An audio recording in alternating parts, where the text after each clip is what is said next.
manifester. Ceux qui ont allé vraiment, véritablement dans Yamboka. Yamboka au Congo. Oye Kambami na Mokondi Yamboka, chef de l'État, commandant suprême. Bisogna surtout le Banzela Moko Fati B. Acclamé pour le chef de l'État. L'angela, tous les mouvements suspectés. Lisse Nikoloya, Yalis. Lisse Nikoloya, Yalis. Yeba Nani Oazali Pembeni. L'angela, l'emboro rwandais. Et l'emboro tanzanien. Je vous assure, vous, les mots, n'ayez fortifier Bino, la population congolaise, quinois et quinoise. Acclamez encore. Depuis sa confiance, la chef de l'État, moi, Namboka, Otoebi, papa na maman, papa Etienne Wamulumba. Maman Mati Kassalou n'a limité 10e mairie quartier présidentiel. Maman ya Fati B, béton, la lumière, la sagesse historique. Fati Kembona Yahweh. Alléluia, amen. Oh Seigneur. Beta Moulolo, Beta Moulolo, Beta Moulolo.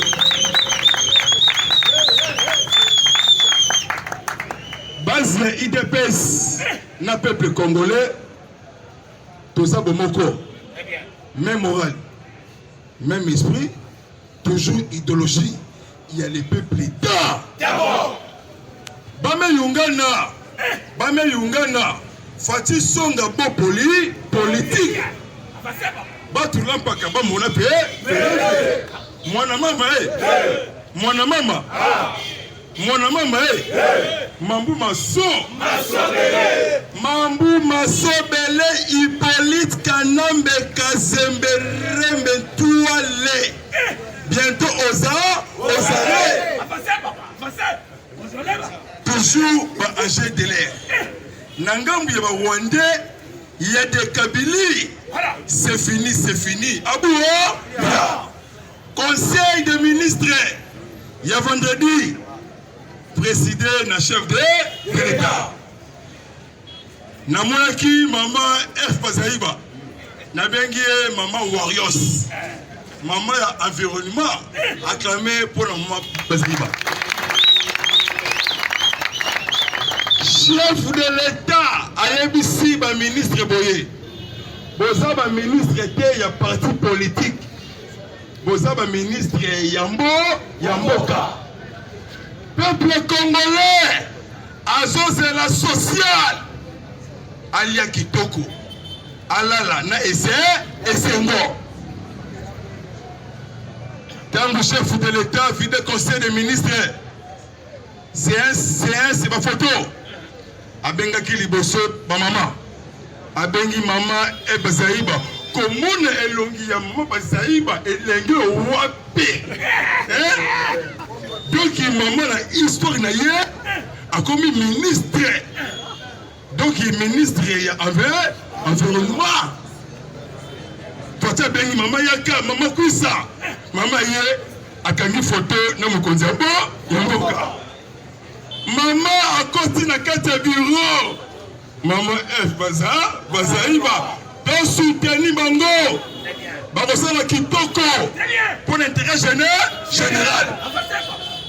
Maman yeko kuta mbongo oba ibaki na ministre sortant ya environnement ya Ilunga le VPP Ilukamba plus de 32 millions de dollars américains oba ibi na ministère ya environnement. Maman lobi et faire justice et ça la musala yoka maman Bazaïba. Alors, le combat Otopunda Kina 4, numéro 4. Yango 4 Yango, na baloli Yango, et comme Kiti. Avant un bureau. Yango na fondé na bureau. Voilà. Donc, ce aussi 4 au baloli. ekomi kiti na ebisi yoka mama alobi eza na bato misusu ata soutenir 100%. Moyen bonga eza Fatime acclamé pour la Fatime Beton. Mbalamoko chef de l'État abengi Aselo Daniel Okito ministre ya intérieur Conseil national de sécurité autour du chef de l'État. Mbalamoko mokonzi ya mbuka et le bata pasteur Mukuna. Chef de l'État a décrété état de siège na province ya Ituri, na province ya Nord Kivu, parce que l'État gouverneur Kalinzanza Kasivita coopérer avec les forces négatives. Batou, est-ce que Boyebi état de siège? Donc bientôt va renommer gouverneur. Il y a un militaire, administrateur national, et vous allez occuper le militaire, beaucoup mestre militaire. Donc il pense que le président a respecté le Kondi Yamboka. Article 85 de la Constitution, ceux qui banguna, continue le territoire national, le président a décrété état de siège. Président a envoyé chef du gouvernement Jean-Michel Sama Lukonde Kenge séjourné na Lubumbashi, acclamé pour la Sama Lukonde Kenge. Sama akob na Lubumbashi na loba o na loba te na ganga o na ganga te na loba o na loba te batu na paka bambuna pe ba o monte ba va au lit au bototo état IDPS viva akob na Lubumbashi mbala moko parce que Hippolyte Kanambe Kazemberembe doit les destiner pour balkaniser notre pays. Fati destiné pour empêcher la balkanisation de la RDC. Sama Shekami, plus de 132 concessions minières. Bakata Bandambu ya Shekami. Aux hommes de famille à 3 personnes. Hippolyte Kanambe ya Kazemberembe Douale. Mwana ya Marceline Mukamuku G. Na Jeannette Anna Samburu Anne Katupora Anne Kombone yango wana na Jean-Claude Alliance Zoeka Kabila. Ah, merci pour crier, merci vraiment. IDPS, viva! Peuple congolais, viva! Yoka Sama Lukonde Kenge na yabaki yango dans 3 ans.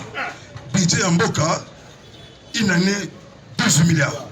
Une année 12 milliards. 36 milliards dollars américains. Pour na yo, Olia Kitoko. Yo Kasama Michel. Alobi efo azongisa Jekamine. Ndenge ezalaki. Alobi ko canaliser tous les recettes. Ya Jekamine ezonga na trésor public. Acclamé pour chef de l'État et Sama Lukonde Kenge. Moutuloko la Jeannette a la concession minière. Zoé concession minière. Johnny Numbi concession minière. C'est comme Mbongo tout. Même Yuma Albert a saliba échappatoire. Yuma bientôt à la barre. Justice faire son travail. Tant vous levez Michel à sa pétérité. À sa loko na libenga. Il y a une vision chef de l'État. Avant Jean-Michel a tourné le conseil de sécurité. Dans le Lubumbashi. Dans l'autorité Yakuna. Autour, il y a table Nassama Lukonde. Dans la net, il y a vu clair. Et l'engue Wapi. Fatibé. Les Bakatakatanga. Patron ya Bakatakatanga Johnny Numbi, Richard Mouyesh, Jean Matembo, na Hippolyte Kanambe Kazemberembe. Dans la salle réunion, Malamoko ba notable yakuna ba osenga dialogue na Gédéon King mais jamais pièce contre pièce. parce que Gédéon Kingu a bomi bato ebele parce que place ya Gédéon Kingu eza na kasa pate eza awa na centre pénitentiaire na prison ya Makala awa kaka mukwata na mukwata dans le chef de l'État a outi ko décréter état de siège et comme ici biso Lucha Filimbi bazali organe ya ba mafia ya ba bailleurs de fonds les Rwandais, Burundais, Tanzaniens manipulation contre RDC toyebisi Lucha boye makambo dialogue ezate oyo tout aza cité azo coopérer na ba rebelle akoso umukamate omubambe tant le chef de l'État a décrété yoka bon non le bas lobby le dernier Nabunya bauti ko récupérer chef ya ba rebelle ya FRPI na kombo ya Nyakunde le bakangi Nyakunde lobby bazue lobby na Nabunya parce que bazu porte-parole ya armée congolaise na kombo ya Gilles Ngongo IDPS viva donc Gilles Ngongo alobi ba rebelle ba force négative et ce que vous allez vous préparer bientôt armée loyaliste de FARDC also appui aérien botala na sima na ngai Mi-24 soko moni Mi-24 yango yaya est-ce que baby film supersonique Fatime, parce que bientôt, tout ça le film y a Rambo Beto 6. Le niveau SDRD, RDC. La neutralisation de tous les postes noirs négatifs. Mi-24 et Betito. Il y a des rebelles. Lobby encore. Na Goma. Arrestation camion. Il y a Pembe. Il y a qu'un devait territoire à Massis. Merci, c'est l'air. Ah, mais la vérité. Et même ma munition, il y a arme AK-47. Le bâtiment a Est. Kabila qui a installé le système Wonderphone. Comment pour détruire la République démocratique du Congo. Jean-Jacques Mouyambo, les bâtonniers. Oui. Président de la société civile, Christopher Ngoyi. Le 3 mai, dans 22 jours, et ça dit le 25 mai, et ça dit fête Nabiso Bakimbangiste. Et ça dit Noël. Vous notez? Parce que les vrais Congolais, et ça dit Bakimbangiste. Oh, ben, qui chef de l'État de Jérusalem, Nakamba, pièce contre pièce. Les locaux Kalev Mutombo. Les locaux Aza déjà Abimana Malembe. Procès na eza na tribunal de grande instance na Kinshasa Gombe. 11 plaignants oyo bafundaki Kalev. Lelo double procès. Procès mususu. Ouverture ya procès. Ya mort ya Delphin Kayimbi. Lelo lundi pièce contre pièce. Bientôt ouverture. Ya procès. Il y a gratuité, il y a enseignement. Abéché le dénoncé, secrétaire général il y a 5 ans, il y a une macabaliste de l'école catholique, dans le ministère il y a EPFP, il y a des écoles fictives, bureau fictif sans bureau, enseignant fictif sans enseignant, Mongo tout école Takanali Benga, il y a Bakonga Willy, Moui Pivot, Willy Bakonga a mérité prison à vie. Bon côté, ma famille, élève IDPS, la population congolaise, pour poser la question pour la gratuité et enseignement. IDPS vivant. Sénat américain, chambre des représentants américains, on a conseillé semaine pour le RDC. Parce que John Biden, moi, il y a Tchango, changement climatique. Oui, ça la machine aux États-Unis du 22 au 23. Afrique, na Washington. Parce que na des forêts au monde. Dans la deux forêts. Forêt Amazon, Brésil, la forêt équatoriale. Yoka Nzambe a tombé le Congo, Nzambe a battu la fatigue, après sa fatigue longue vie, après sa fatigue santé, après sa fatigue double sagesse. Yawasa Salomon. Les Américains, Bamatissi forêt équatoriale, Balabi vrai oxygène, et ça awa na République démocratique du Congo. Vrai carbone, et ça awa na République démocratique du Congo. Balabi chaque année, RDC en reçoit 25 milliards de dollars américains. Parce que vrai oxygène, Congo est un paradis. Dans mon Zambie, à Kéli Mokirinaye, à Tambali, pour tout ce Kabola, la richesse, à Kenya, Rwanda, après si Kagame mort 2 mois, il y a richesse. Ouganda, 2 mois. À comme la Tanzanie, après si Dembouma, Yamadesu. À comme à Sopi, en désordre. Aucun ne peut pas battre. Aucun ne peut pas Iranu. Aucun ne peut pas tungstène. Aucun ne peut pas monocoli. Bien habillé, hein? C'est ça l'amour. C'est ça l'amour pour sauver l'intérêt général. Acclamé pour Fatih Berton, toujours ensemble. IDPS, FIFA, les sénateurs américains, je connais, américains, mon ami Maël, Batali na région Agaraï, Basibé, Rwanda, Ouganda, na Burundi. Merci papa, merci. Dieu vous bénisse, merci. Basibé, Rwanda, Burundi, Tanzanie, Ouganda. Les minéraux du Congo, passant par Rwanda, Ouganda, destination Dubaï. Bon, mon qui Hippolyte Kanambe ya Kasembere, mais bientôt Moukwata. Akena qui na Dubaï. Parce que Balandeli le Messéwana, Azama ma concession, ma entreprise, ma société.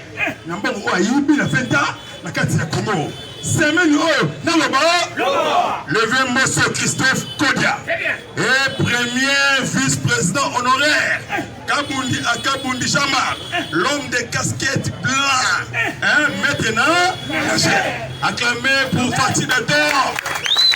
Mais pourquoi le lot? Pourquoi c'est même Naloba, Naganga,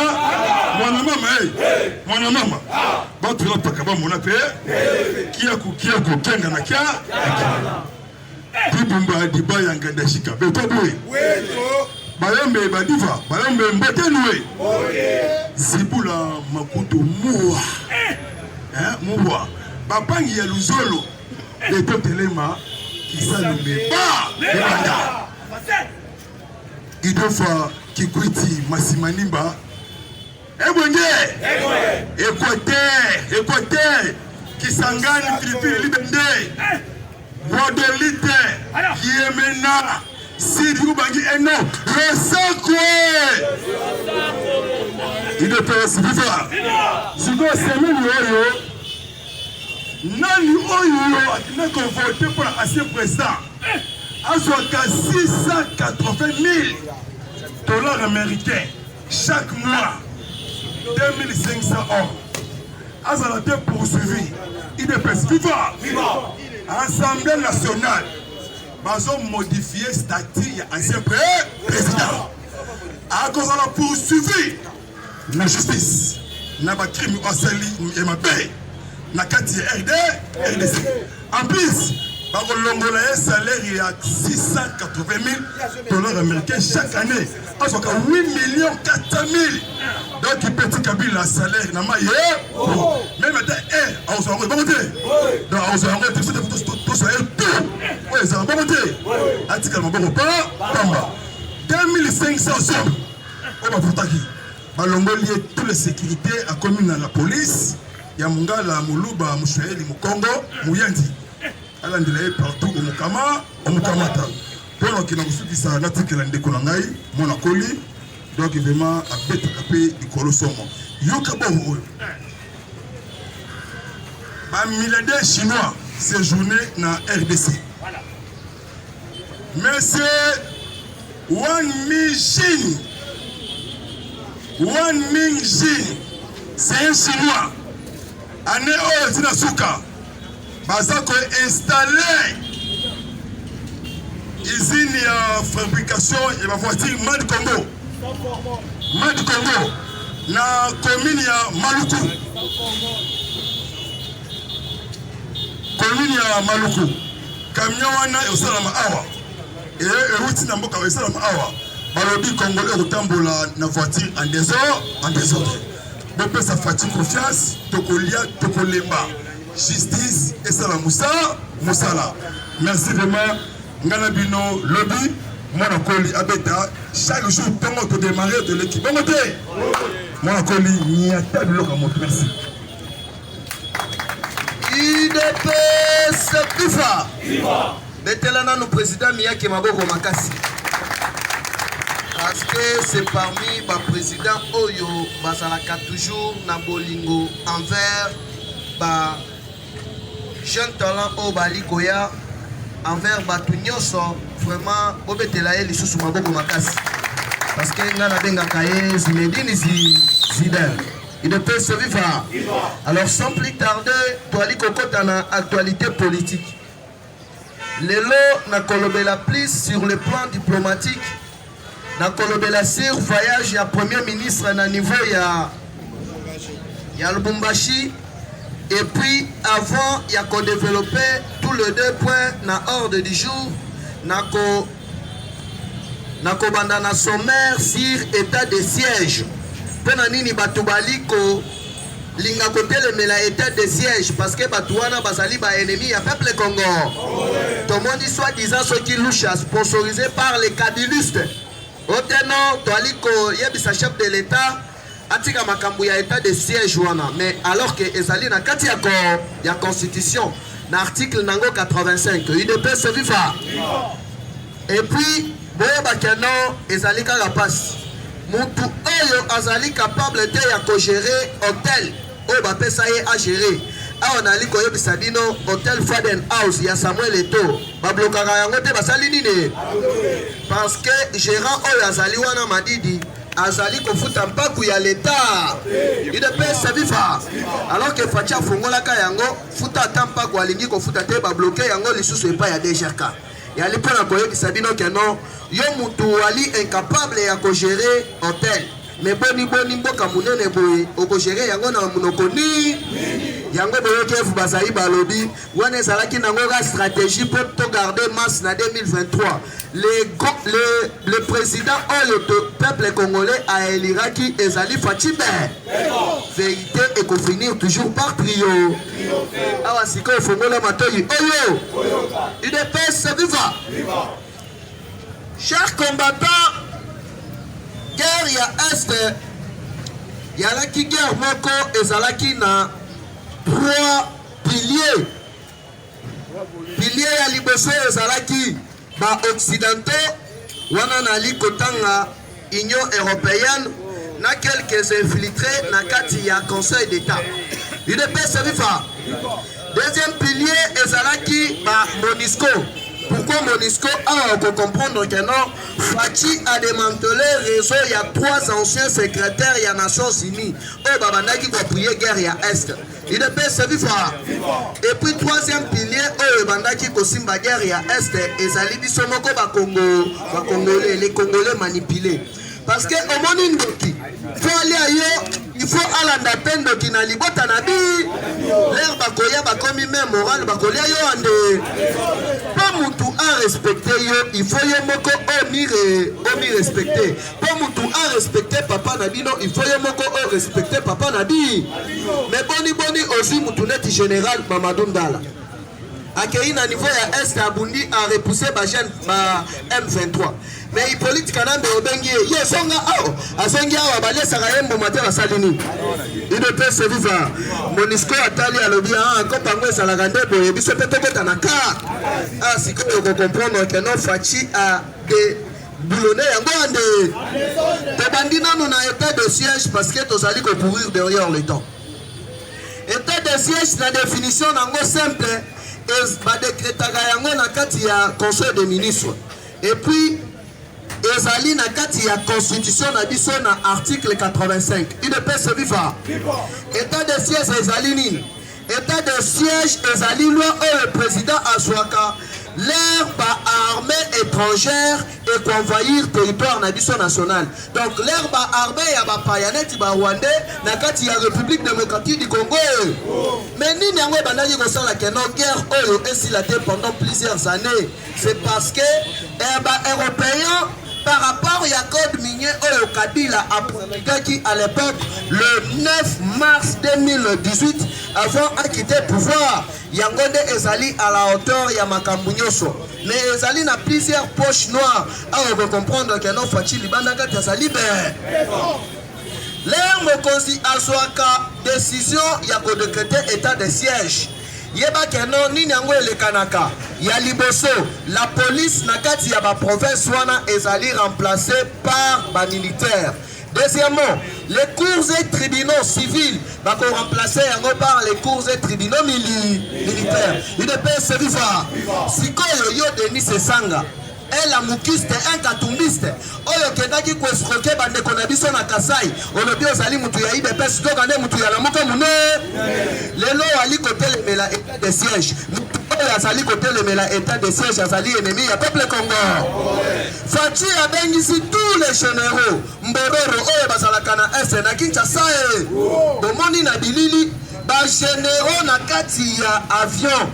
Bazali kosolola na Kenya Rwanda badengisi bango à l'immédiat. Qu'est-ce qui va se passer? Désormais à partir ya fin ya semaine Facha ebisi ba gouverneur boy boko banda koswa ba salaire na bi mais batu oyo bakokamba ba province ezali ba généraux Congo filme banda raté salini UDPS servifa mais ba démanteler réseau na ndenge nini yeke no guerre ya est et bandi à l'époque il y a secrétaire ya Nations Unies au tobengi na Congo ya Kofi Annan na deuxième mandat na ye UDPS servifa batimisi Kabila mboka oyo yali na ba minéraux ebele tolekisa yango à partir ya Rwanda tellement yo sali rwandais bakobanda ko transformer yango wana armée rwandaise biso tokobanda ko fournir yango ba minduki to créer insécurité na RDC jusqu'à ce que toko obtenir balkanisation UDPS viva ba nani Kofi Annan alongo Ban Ki-moon na ye Ban Ki-moon azalaki coréen yé pas atali intérêt na bango UDPS viva bon bis ngana zo continuer kaka na même idéologie ya prédécesseur nanga o tobengi Kofi Annan mais siko na diplomatie facha ye nango tombola loboko kanga ba falaki nanu ya liboso kokata hémorragie à la source. À la source ezali nini? À la source ezali le pays européen ou soit Union européenne. UDPS viva yango États-Unis a lobby na Fachibo kende nanu on négocier na ba partenaire na biso ba européen pour se mettre d'accord pour renégocier ma contrat. UDPS viva bomona ki fachi inde na France mutu abandaki ko sponsoriser ba rebelle wana ozomona ka rebelle boy akenda ka epaite mais chaque fois azalaka na munduki chaque fois azana mbongo chaque fois azalaka toujours en forme bongo wana asolaka yango wa UDPS viva donc yali na tikuluna na moibe ana parler mais na tonga dimina lichet asa la bêtise aiba ndenge moko na batwana nini yango elekani fachi akei akutani na France Louis nani Charles Michel ayepe na Kinshasa bakutani na Fachi mais avant Fachi akende na Europe asolola kina nani Fachi avant akende na Europe asololi na Kamala Harris oyo azali vice-présidente ya États-Unis da na masolo na bango basolola kinini UDPS viva boyokaki basali entretien il y a plus de 2 heures du temps basolola qui concernant makambo ya S États-Unis a lobby Fachi boy biso to ali ko soutenir yo mais to la kana ba partenaire qui ne peut convaincre ba partenaire wana batika ko fournir ba rebelle ba minduki ande denge to ali ko loba awa France andi marata salinini Belgique andi marata salinini Fachi akamati mbala moko a dépêché premier ministre inde na Lubumbashi kuna na Lubumbashi nini elekani bomoni Jezabel Olive yepe accueilli Lubumbashi UDPS viva tele baté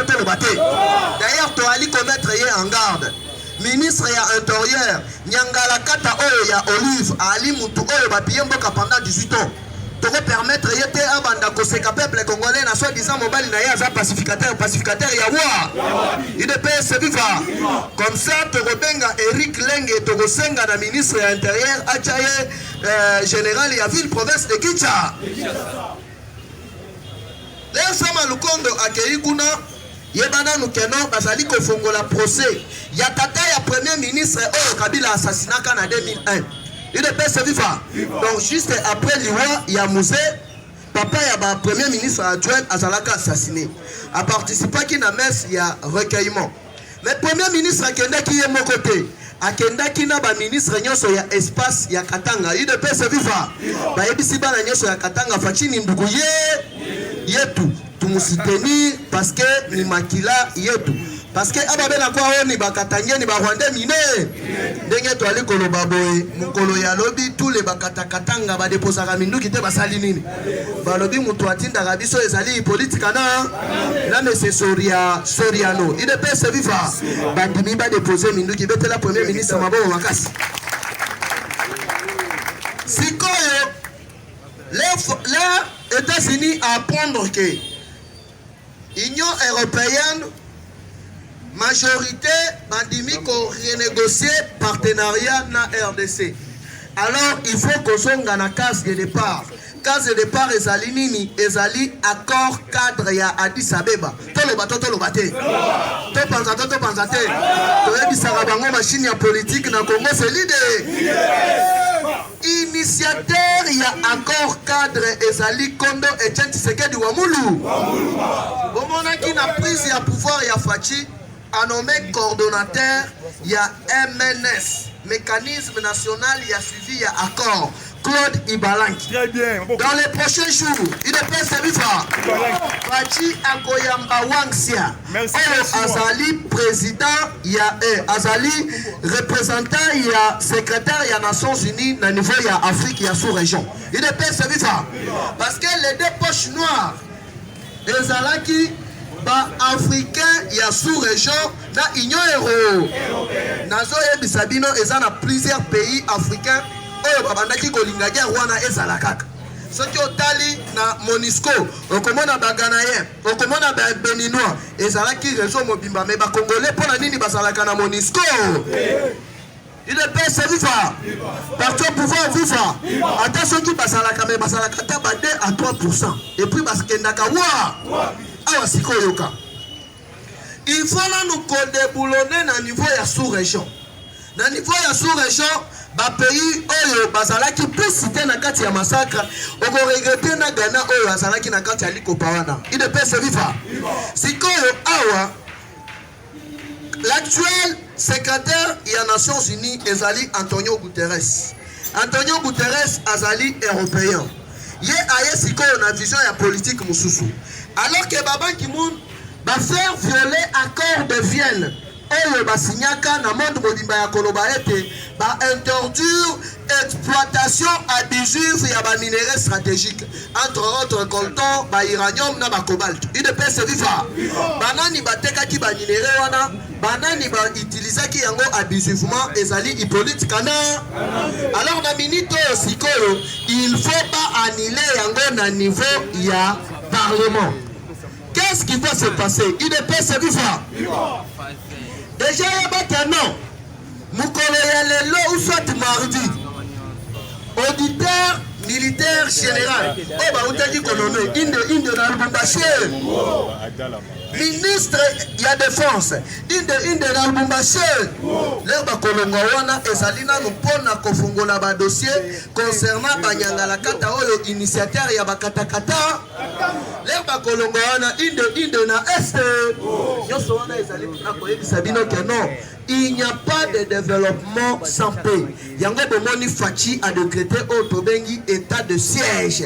Oh, ezali na kati ya constitution na article nango 85. Mais banguna ya RDC bakomi konyoko maande. Bakomi kolela ande. Avant de continuer na kotangela bino communiqué final ya département ya États-Unis d'Amérique. Toloba toloba te. Topanza te. Fachi moto. Là on a solo ba Fachi moto. Deuxième fois au gangi moto 4 fois. So il a lobby Fachi fait 4 fois. Même moral. Fachi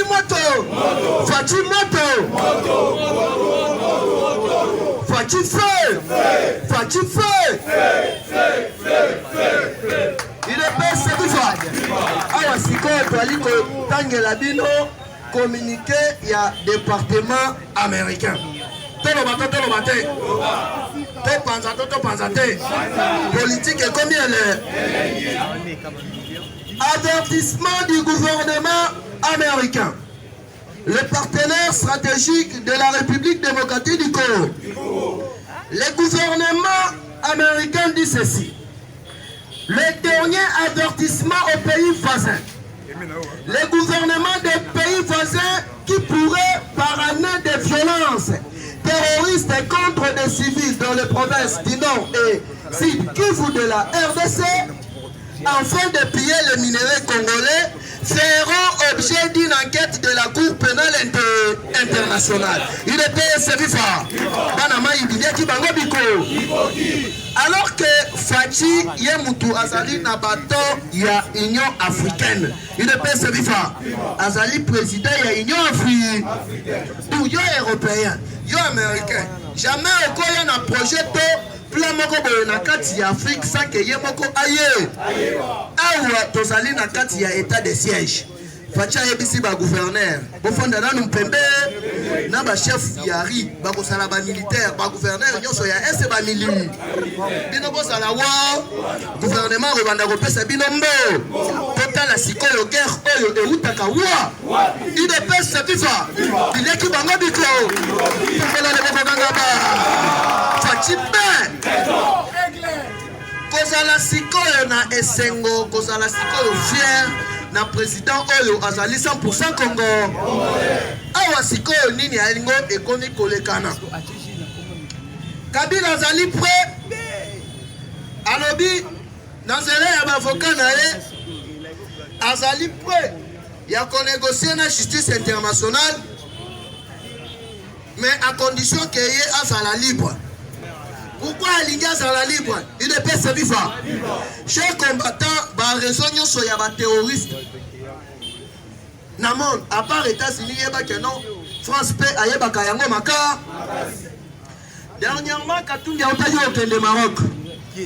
Mais avant que le Maroc, Kabila Tinda émissaire Moko à niveau de Algérie. Makena yi ko salanine. Makena yi okutana na ba responsable yaba état islamique pour bandako makambu ya terroriste à part na est et envahir ba province nyor. Il ne peut se vivre si ko a fatina ba européen ba komi mama na membo ba ebisaka ete basalini encore Hippolyte Kanambe a changé le code minier a changé yango en faveur yaba asiatique. Nyonso wana na objectif ya ko détrôner États-Unis na place ya grande puissance et puis si lisusu États-Unis kanda makar awa nazoye bisabino dans 2 semaines plusieurs groupes armés étrangers na ville na est ya République démocratique du Congo pour na offensive ya libéla les guerres ezali kosi la yeba ke na ba izini ya mituka na Kinshasa ba izini ya kosala ba téléphone na Kinshasa okoyiba téléphone okotekela yango na ide pesa viva fachi libanda kati be gaina binolo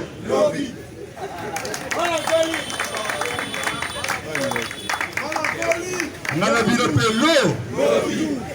Merci vraiment Nzambe a Pambola bino abatela bino okei na quartier na yo na commune na yo okomi miyake okomi procureur okomi mwana koli bongo te pesa mutu vraiment mateya pe pesa mutu matali politique yambo yamboka landela mouvement nyonso tu ya mabe contre le chef de l'état na babisi na bamoto na bamasuwa na babwatu bongo te sobo boni mutu ozo koluka atraye ebeka mukamate omobande biso nyonso tu na nsima ya chef de l'état véritable compatriote na nsima ya mokonzi ya mboka Fati Volcan, Fati Blende, Fati Kano, Fati Kake, Fati Kale, Fati Champion analisi bango na se bakita bamata na maye semaine fait la neutralisation ya ba pêche noire ya ba négatif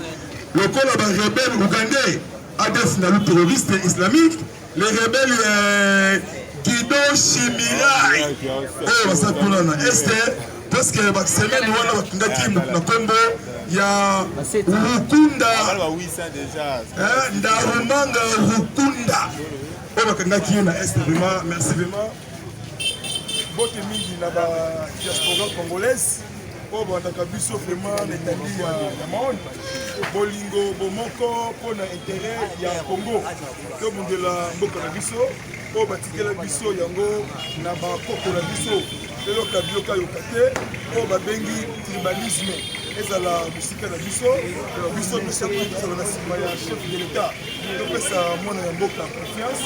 Je vous assure, vous, Nord, Sud et Est et RDC, tous les territoires nationaux, changement soya, la paix, sécurité et développement historique. Pour eux qui m'ont connu à l'Obiango, cette année, on va installer Mituka Yamad Congo, la combo ya Chéri Tigo, Chéri Tigo. Et au sein de la commune de Maluku, pour moi, on a combattant congolais qui n'a pas Yangolo, Yangolo. Parce que papa était dans mon loba, à l'obaki Yango, moi, on a voté le biseau, et c'est à outil PBT. Moi, on a eu politique canal de Kazé. Donc, on lit du Lembe Kabila, c'est journée dans Lusha.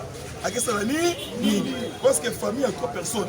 Autre yebi parce que nos côtés maman té nos côtés bon côté c'est que bango va détruire RDC Quinois et Quinoise comment pour sauver toujours intérêt général combattants et combattants peuple congolais surtout mobondo liboke nasima mokonzi yamboka parce que Vital Kamerhe lo akaningi leki asi muninga na ye voler moyibi munene wili bako bakonga. Donc on a fait prison et étondi.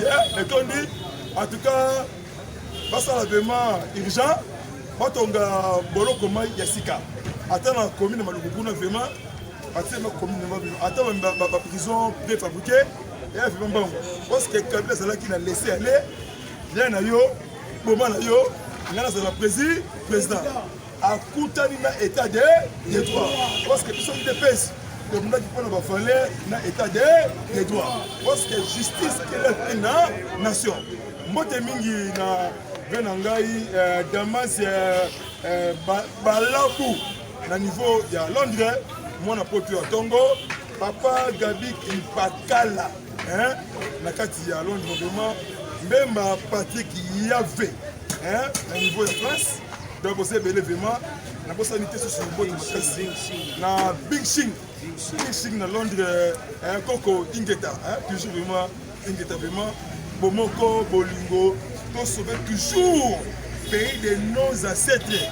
Donc même moral vraiment, là pour vraiment on est à ça, donc il y a un tribal mal placé sur la Moussika. Bana batato Dibumba Dibaya, Nandajika Lomami Kabinda.